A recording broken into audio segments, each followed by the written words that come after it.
Ladies and gentlemen, welcome into the 2-Minute Warning post-game show brought to you by the Ultimate Cleveland Sports Show. I'm Mikey McNuggets, joined by Earl the Pearl and G. Bush.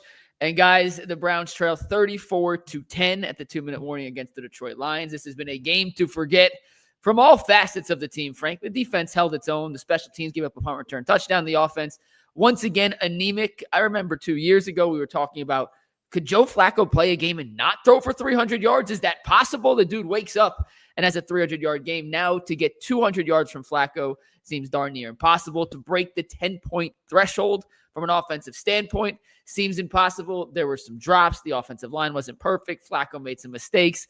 The whole thing's a giant cluster. You know what, G. Bush? And it's sad because that defense is way too damn good to be wasted on an offense this damn bad. I don't even got no vitriol at this point. Ain't no vitriol. Like, it's actually kind of funny. You got to laugh a little bit, but I've come to the conclusion today that the Cleveland Browns need a new quarterback to play, but they also need an offensive coordinator.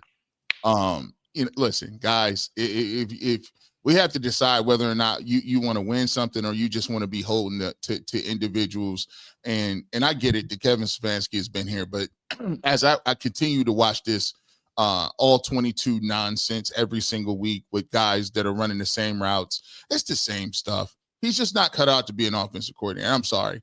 And we can sit here and talk about how he wants to run his playbook, and his playbook hasn't got you no more than 10 points. And by the way, let's keep it real.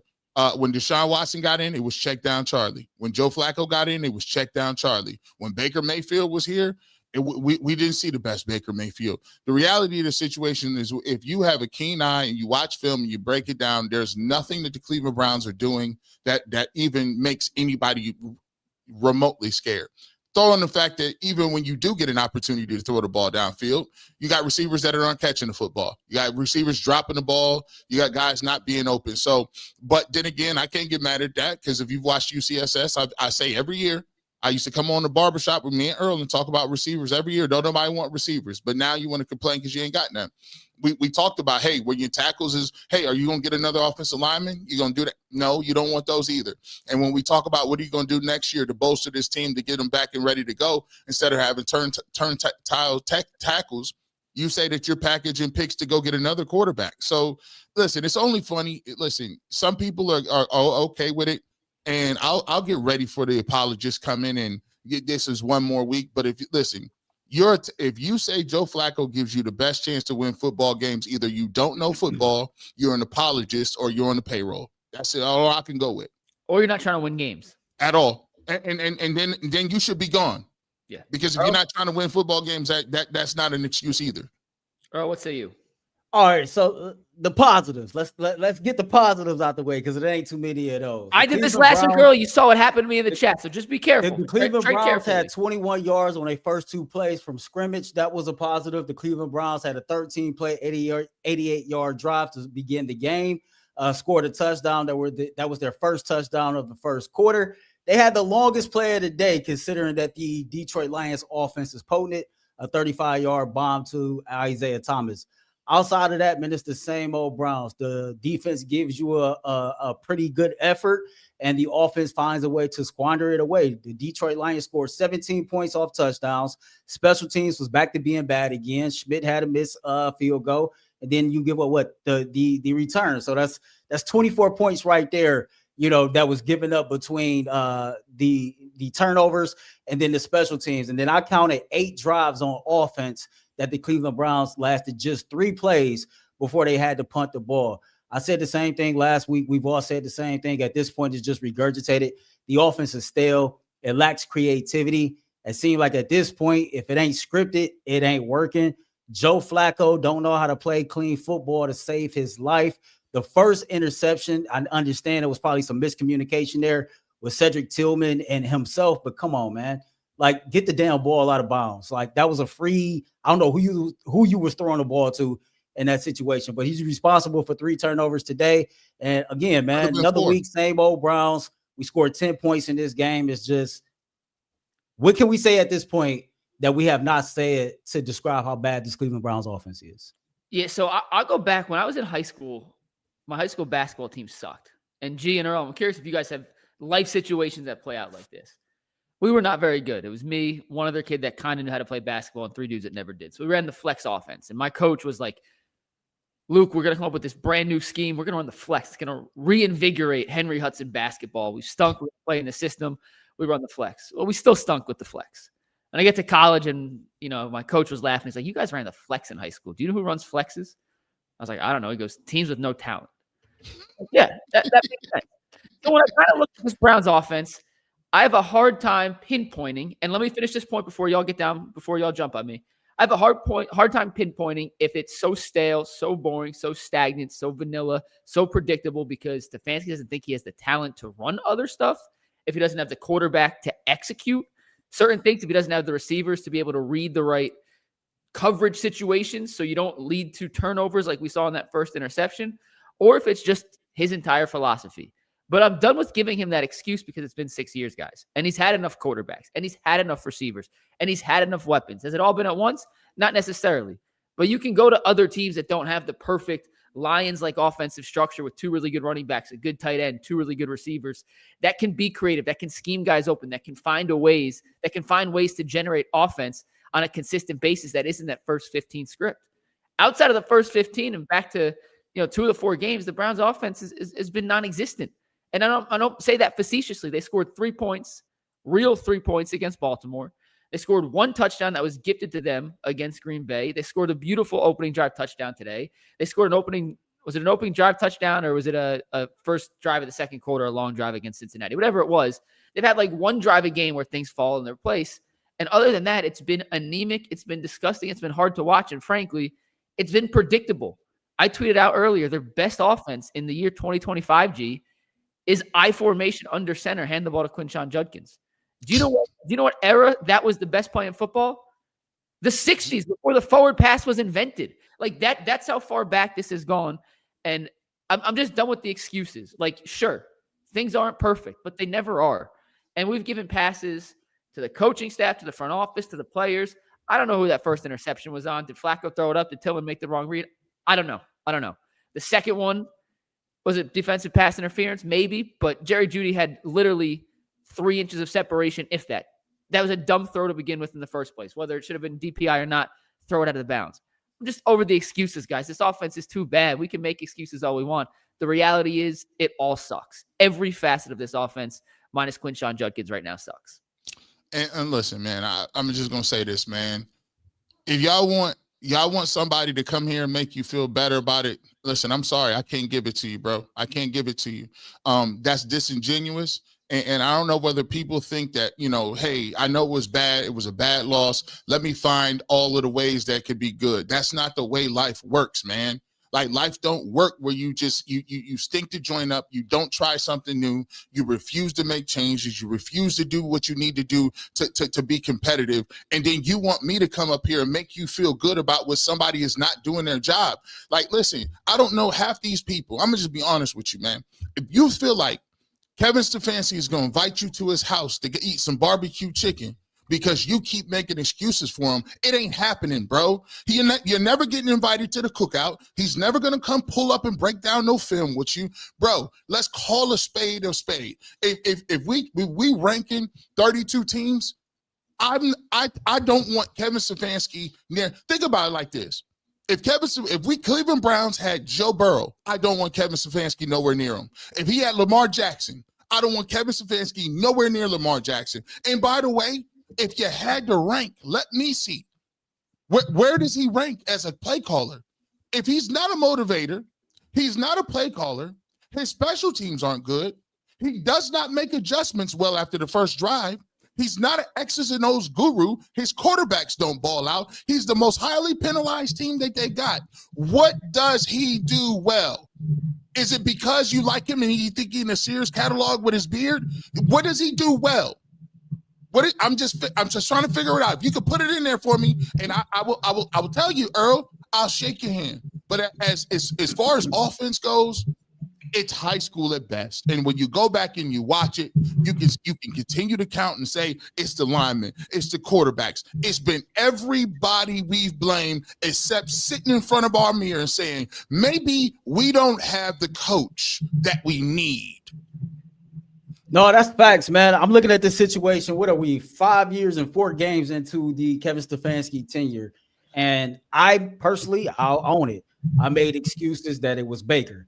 I made excuses that it was Odell. I made excuses that it was everybody else or every other rhyme or reason of why Kevin Stefanski wasn't having the results on the field. And I said this on our show 2 weeks ago.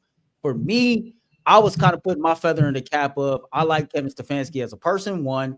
2, I thought he was a leader of me. And 3, I feel like he do a good job at times of holding the locker room together and keeping people from not quitting. I still think that he has the ability to not have players quit on him. But man, even that is starting to like eventually that's not going to be a situation at all either. I'm just looking at it, man. You 6 years in and your offense is horrific. And I get it. Your offensive line is not the best. You might not have the best playmakers. But it's hard for me to accept that knowing that you're an offensive-minded coach, knowing that you've been tenured as long as you've been tenured. And I look around the league and I see other teams that have issues, right? Look at Kyle Shanahan. He's getting Brock Purdy back today. Last 2 games he had Mac Jones. Mac Jones. He has not had George Kittle. Ayuk has been hurt, right? McCaffrey. We already know that it's a possibility that he can get hurt. And yet this offense still find a way to get it done. You know, you look at McVay at different parts of his tenure. His situation hasn't always been great or perfect, but they find a way to get it done. And now I'm looking at the New Orleans Saints going against the Buffalo Bills, and even they could put 19 points on the board. It's like at this point, what excuse can you come up with that's valid other than the case that what he's been doing and what he currently is doing it's not working. Coming into this game, the Browns was averaging 15.3 points a game. Throughout the coming into this week, throughout the NFL average was 22.9. That's just something to think about. We talk about average. No. We're not talking about the best offenses, the top of the top. We're literally talking about average. If the Browns could get an average offense, this defense, with the way it's played through the first 4 games of the season, could make them legitimate playoff contenders. I'm not saying they'd win a Super Bowl. I wouldn't pick them to even win a playoff game because when push comes to shove, I still wouldn't trust the offense. But an average offense with this defense could win you 8-9 games this year. Does anyone disagree with that premise? Just Nope. yes or no, right? No. The Browns came into today with the 3rd worst scoring offense in football, averaging 15.3 points per game. They scored 33% less points today than they actually averaged on the season against arguably the 2nd worst defense they've faced thus far. And Jared Goff gifted them great field position on a stupid interception that we can make an argument was worse than either of Joe Flacco's interceptions. Like we sometimes live in this world where bad things only happen to the Browns. Like quarterbacks make mistakes. They do. That was a terrible throw by Jared Goff. It was the easiest interception of Denzel's career. And the Browns still couldn't capitalize and punch it in. They ended up with 3 points in that drive. No, they missed the Andre Schmidt field goal on that drive, right? That was the Andre Schmidt missed 56-yarder. So the defense is still playing very well. I understand Detroit ended up with 34 points today, but 7 of those came off special teams. A couple of them came off short fields. I thought the defense did everything you could have asked for against the high-powered Lions offense. The Browns offense was once again anemic. Its special teams has been anything but special. Joe Flacco, once again, not good enough. They tried throwing the ball downfield more often today, which I at least give them kudos for trying. But on a couple of occasions, you had crucial drops. I thought Flacco's 2 best throws of the day, the one where he dropped it in a bucket to Harold Fannin, and Fannin unfortunately dropped it, went right through his hands. And on the very next play on 3rd down, he hit Jerry Jeudy after avoiding pressure from Hutchinson, and Jeudy couldn't come up with it. If it's not one thing with this Browns offense, it's another. And we have talked about at length, this group is not talented enough to overcome simple mistakes. They're not. Like, you can make a mistake if you have a Amon-Ra St. Brown or Jamar Chase or a Justin Jefferson on the outside and you get a 1st and 15 because of false start. You feel pretty good about your chances when you have special players. The Browns' most special offensive player is a rookie in his 3rd NFL game who looks every bit the part of a superstar running back, by the way. Like, pause on the criticism. Quinshon Judkins is that dude. Like, Quinshon Judkins is a beast. He's nice. That dude will play in the NFL for a long time. All right, we're back to the real thing. The Browns' offense sucks. The Browns' offense right now is the single worst unit in football. The only competition is the Tennessee Titans offense. Like, they are right in the same range of putrid. But guys, like, we're going to come on here for the next 12 weeks, 13 weeks. They have 13 games left. I don't know how we keep having the same conversation week in, week out, unless they make a change at quarterback. And I still don't think, despite what we saw, And despite the fact Dylan Gabriel got in at the end, I don't think they're going to make the change against the Brian Flores-led defense in London. It's just, I would like to get to a point where maybe if I lived in another state or another alternate universe where we wouldn't have this mentality, like we're playing in a different world, like the passive nature of the way we talk about the Browns, the woe is me tendencies, the willingness to continue to reset year after year. I know we went to 1-31, but it's 2 more years. Listen, man, listen, my job ain't to sit up here and talk about nothing what the Cleveland Browns want to do or what they think is best. I only give a you-know-what about wins, and if you get them. All of this other stuff about it's the timeline and when the timeline's going to happen in the 26 and the 27, man, write them articles for yourself, bro. I don't care nothing about that. I used to actually have to play. And you know what? We count 26 to 27. Myles Garrett is thinking I'm 29. That's how old I am. And I'm 1 injury away from not playing next year. I don't have time to be wasting my time, energy, and effort on bureaucrats, because that's what they are. They are corporatized bureaucrats that sit here and pull up numbers on a spreadsheet and think that they're smarter than you. They're not. They're the same people that fumbled the bag on Wall Street. They're the same people that run around here, spend up all the tax money. They're the same people who can't never get it right and always sell you some level of hope. Hey, here's the 27 with the 4th quarterback competition. Because if you think that ain't coming, it's on the forefront. Next year, they'll be even more disrespectful because it'll be Dylan Gabriel, Shedeur Sanders, and Deshaun Watson, and a new quarterback savior hero that they go after. I'm done playing the reindeer games. They're not that smart. They just aren't. And I'm not going to feed into it. At the end of the day, I'm going to continue to watch these football games. But at some point, we got to start looking in the mirror and say, is this what we want? Is this what we're going to play for? Is this what we're going to be here for? Because our jobs is not to make people feel good about being bad at their jobs. That's not it. If it don't work that way for you when you go to work. You don't have the same expectation for your kids when they go to school. You don't have the same expectations for nobody you know in real life. But we get here and it's okay for them to take L's in the most disrespect. Who returns punts? Who returns punts? We got a guy that can't even field the punt. I don't even know why they gave Carter that number 2. He got a number 2 on for no reason, Earl. None. Bro, you just cook right there. Like, it's not even really much to add to it, man. Like, because at this point, it sounds like verbal bullying on Kevin Stefanski. But everything you said is 100% accurate, man. It's like you look at this defense, and the defense played against a team that, quite frankly, is potent on the offensive side of the ball. And they did their job. They did enough to keep them in the game and give them an opportunity to win the game. And it's crazy because when I see them go down there early, 88 yards scripted drive, like I wanted to be like, okay, let's go. But the reality is, man, I was lacking faith. And what happens the very next series? Turnover. It's just, if it ain't scripted, it ain't working. It seems like you can't even make in-game adjustments to what's being done to stop you. And like y'all said, yeah, the offensive line is bad. It wasn't bad on the first drive. Somehow, some way, Quinshon Judkins is making a way to make it work with this offensive line. So, like, come on, man. It's terrible.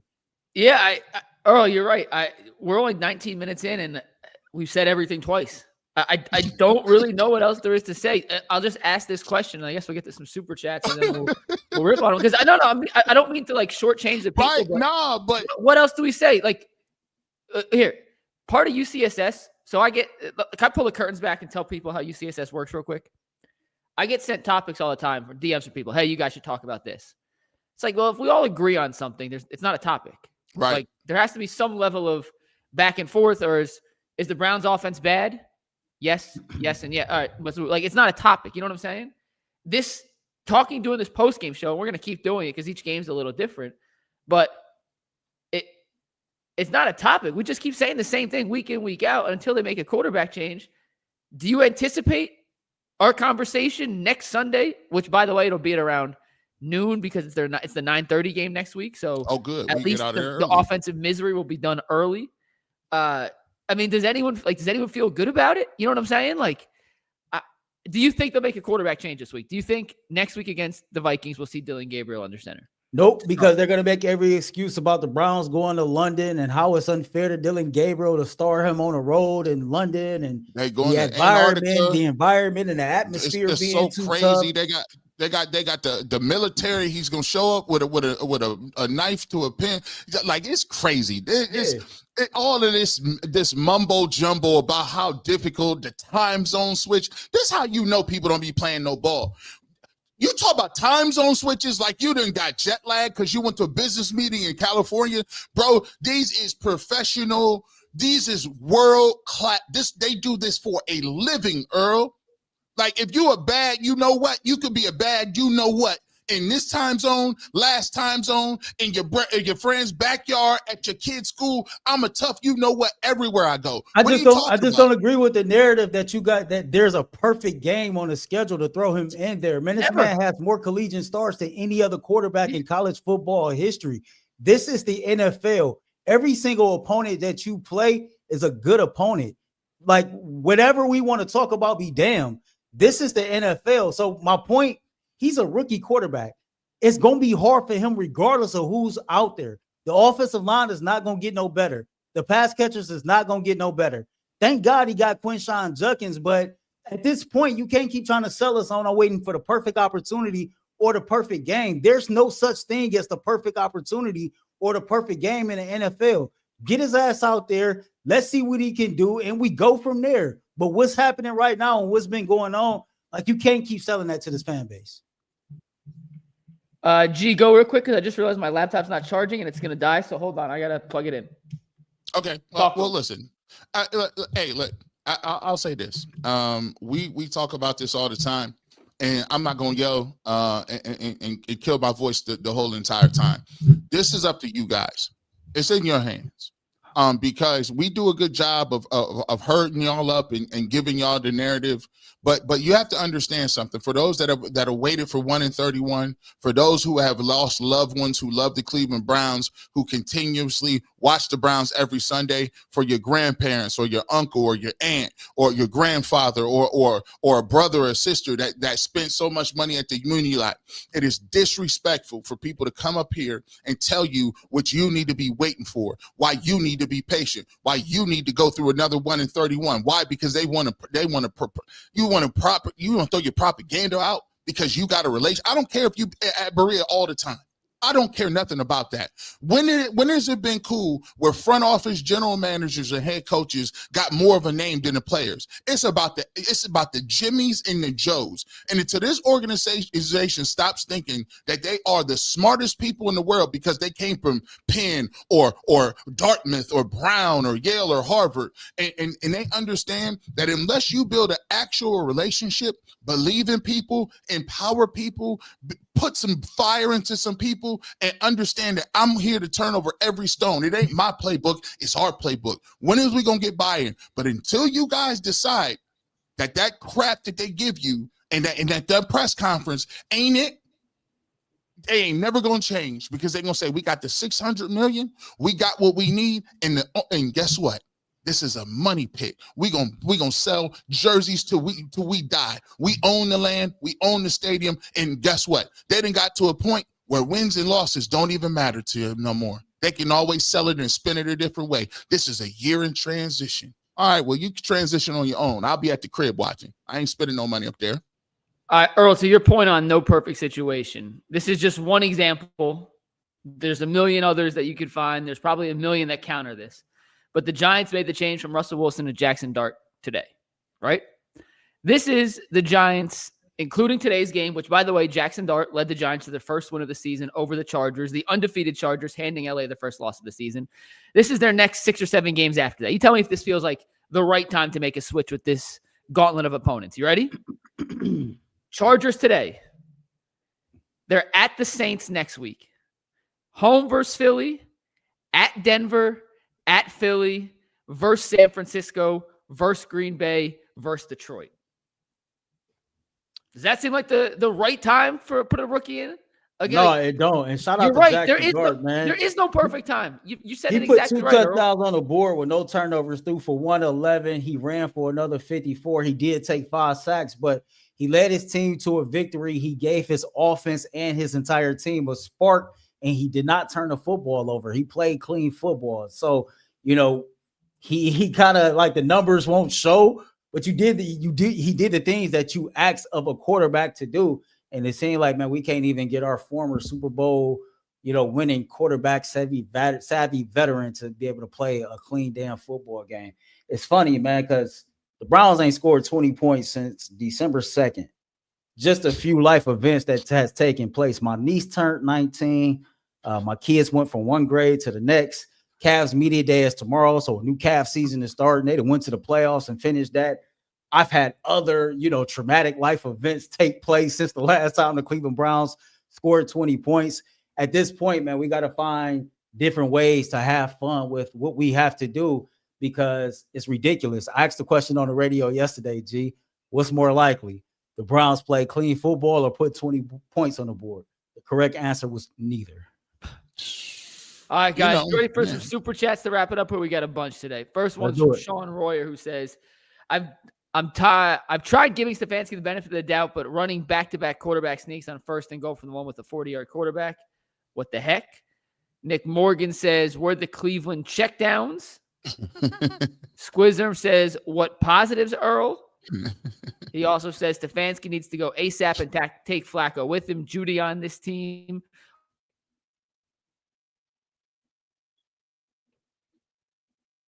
Or starting needs to be reevaluated with another drop. Davis says, bro, fam, money B, the heck happened? James Mace says, Joe Flacco, it's time to come home. Goldie Boy says, Flacco's done. Stefanski needs to go. Buck says, Browns next controversy, start DG, but make Flacco number 2 over Shador. And anybody but Shador crowd will defend that. If they do go Gabriel as the starter, like in New York, they kept Russell Wilson as the number 2 ahead of Jameis Winston. Would Shador get bumped up, or do you think Shador would still be the emergency quarterback, G? I think Shador needs to be bumped up. I mean, given his nature, I don't know what the heck Kevin Stefanski would do. I mean, obviously, Shador Sanders should be bumped up to number 2. But with the way they got the pecking order, what you think they would do? Same thing. Yeah, that's a good point there. All right, let me see if I can get behind this wall. Mike is having some connection issues, and see if I can get to some of these super chats that we got here. Yes, by the way, shout out to y'all who super chatted in. Shout out to y'all who came in and watched the show. We thank y'all. We appreciate y'all. Make sure y'all smash that like button and everything with that. Let me see here. Flacco is done. That's where we left off at, right? All right, I got it right here. Joby join. Retire Flacco, fire Kevin, start the rookies. Just play the rookies at this point. Kevin the problem turned the joke into an O-lineman today. This personnel and coaching staff is below par to blue chip players like Judd or Graham or Bond, etc. that come from great programs is regressive. Shador Sanders must be an oracle because he called about Flacco. Can't wait to hear Mary Kay tell you guys Joe gives them the best chance to win like she did with Watson. I like what I've seen from Bond. This is Kevin's offense. He has 3 QBs and some young talent, still can't get a team moving. There is a common issue with this team. Anything to be him. Let's see what this one say. Goodbye, Bubba Ventrone. Lions fan, the Browns defense going to do what? I don't know. Joe Flacco is lucky this wasn't a home game because the Boo Birds would have been live and well. What this one say here? When you bench Flacco for DG, Shador Sanders, yeah, we read that. Loser mentality is contagious. The fantasy coach mediocrity is shown. Nobody wants to play for him anymore. It's showing he's losing the team. Once again, the Browns done with Flacco. Same old, same old. Listen, until the Browns bring in a coach where the team adopts their identity, they will win nothing. As a Lions fan, trust me, I know rookie time. Offense takes on the personality of the coach, no intensity, passion, or accountability, or discipline. Get the you-know-what out of here. Been time for a change. G. Bush and Earl, don't let them off the hook. Stefanski is too soft to coach this team. Like G. Bush said, they play like this because there is no fear of repercussions. He has lost the locker room. Lions fan, you sound like the Ravens from last week. So DG or Shador can throw 2 picks and fumble with no TD. Shador can do better, like he said, for the Cleveland Browns. What do we owe Flacco? Preach, G. Bush. Why am I still seeing Jerome Ford? Nobody knows. After seeing that, I don't want my guy 12 to endure that trash. They need to keep him on a bench until next year. Tillman, Thrash, and Judy are not good. DG, you can have it. 12 fans, hashtag we out. Rookies are holding this team together. What's this one here? Where I'm at, Mike. If your head coach is on your side of the ball, you should be fire Kev. Let Schwartz audition to be the coach. It can't get any worse. Jahmyr Thrash lit up all preseason, caught everything. He needs to be in the game plan more, reward good play, reduce Judy snaps. Let's see what we got here. Shot ourselves in the foot so much we now shooting the ankle and calf. Yeah, the QB leading. They can. It would be better. There's no camaraderie. Without a leader, they'll never be good. Stefanski should fire himself. Sorry, G, I don't want to hear any sympathy for Miles wasting his time here. He had a chance and an out and chose to bag over it. He knew what it was. 2-time coach of the year. Calls back-to-back QB sneaks from the 1-yard line with a 41-year-old trash offensive line. That's insane. Borderline criminal. We were scoring more points in the preseason. Kevin Stefanski, PFF, is clearly number 32. Yeah. The perfect game is against us. Joe played good. The Browns drafted a quarterback. If Dylan played good, the coach and GM assessed with was right. If Shador played good, then the NFL and Browns was wrong all along. Stefanski ego is our downfall. Let me see here. Jackson Dart State started today against an undefeated team and beat them. This is the NFL. Stop babying pro players. Once they learn the playbook, it's go time. Dart beat the Chargers. Don't want to hear no more about rookie QBs being ready at losses. Number 1 wide receiver. Yeah, shout out to Malik Neighbors, man. That was tough. Browns are in the same situation. All the excuses is over. We should reanimate Paul. I guess that's reanimate Paul Brown. He come up with a more creative offense than Stefanski. Shador wasn't lying about saying he knows he can play better than some of these quarterbacks. We knew who he was talking about. Boys, Jimmy making the decisions to draft the quarterback he wants until he gets him. It's the same old Browns. If you ever wanted to know what it's like to watch TV in the USSR, watch the Browns on Sunday. They listening to the media all week. Pass off to the Browns fans. Not sure how you stayed. I have no faith that they'll ever play Shador. Our QBs is in the next draft. Shaking my head while they talking about Bush. What they talking about Bush? I feel sure for y'all Browns fans until you let go of your head coach. This train wreck of an offense will keep being bad. How do you not take Joe out after the second pick? Lastly, okay, experts, you firing Kevin. I knew this was coming. Who you hiring? You have to replace Schwartz too because he's not staying. He's not getting hired. He's not the head coach. Shout out to y'all for the super chats, man. Shout out to y'all for watching. Again, smash that like button. That was my final thoughts before you even asked me. So you're on mute. You're on mute.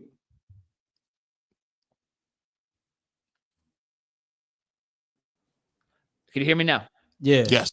All right. Last thing on the final super chat. I got nothing for you. Hire Kevin, who you hire. Let me ask. Does it matter? No. Worse?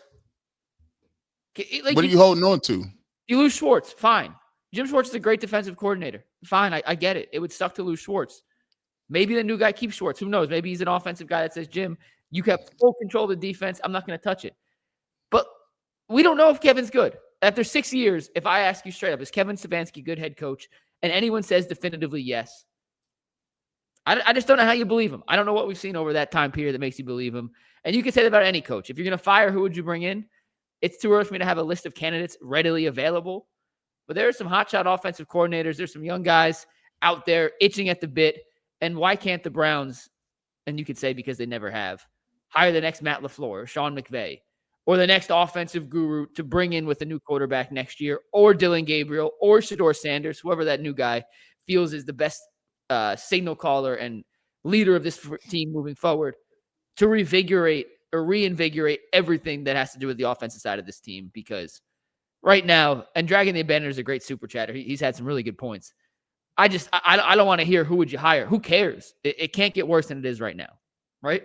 That's never a good reason to continue down a path when you know it's not successful. If you're not happy with your girlfriend and it's like, well, who am I going to get? Like, can I do so? Can I find someone better? Like, if you're not happy, you're not happy, right? If you're not happy, you don't stay in a situation where it's not good just because you have the insecurity of saying, well, I don't know if I have a readily available option that I'm going to feel comfortable with. Nah, bro, life ain't about figuring it out, and it's uncomfortable. That's where success comes from. You don't get anything that happens to you by sitting here being comfortable, and that's the problem with the Browns. They're comfortable. The playbook is comfortable. The players are comfortable, and that, as you see, what comfort gets you, a nice cushy L. Yeah. All right, that's gonna wrap it up for this post-game show. Browns fall to 1-3 on the season after losing to the Detroit Lions 34-10. We'll be back tomorrow. Crazy show tomorrow, by the way, guys. We have full Browns recap. The Guardians have clinched a playoff spot. If they win today, they win the AL Central. And it's Cavs Media Day. Myself, Earl, and Jason will be over at Cavs Media Day. We got some one-on-ones coming. So if that falls in our 2-hour window, we'll get some one-on-ones with Cavs players, front office executives. Thank God we got some other stuff. Atkinson. Thank so you. It will not be 2 hours of Browns. We will have plenty of Guardians talk. We'll talk some Cavs. We will go over the disgusting performance we saw from Cleveland today. But that's all coming up tomorrow at 11 a.m. We'll see you then. For Earl, for G. Bush, I'm McNuggets. The Browns are going to kill us slowly but surely. Peace. Thank y'all.